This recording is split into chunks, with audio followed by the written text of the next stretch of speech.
মানুষ পাবেও না। আচ্ছা, পথের পাঁচালী যখন হয়েছিল তখন তো আপনার জন্মই হয়নি, কিন্তু আপনি ব্যাকগ্রাউন্ড মিউজিকটাকে আপনাকে কিভাবে প্রভাবিত করেছে? যে পণ্ডিত ভীষণ ভালো লেগেছে। আমি একটা ছবি দেখছিলাম যে আলাউদ্দিন খাঁ ওনার পণ্ডিত রবিশঙ্কর গিয়ে এবং জড়িয়ে ধরে প্রণাম করছেন। ভাবা যায় উনি তো তখন একটা আলাদা জায়গায় চলে গেছেন, যদিও ওনার অবদান রয়েছে।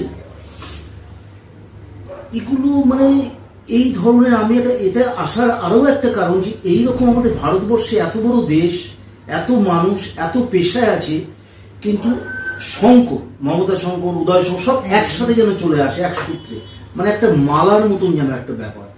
হ্যাঁ, এই ইতিহাস মনে আর মনে সৃষ্টি হবে না কোথাও, এবং মানুষ মনে পাবেও না।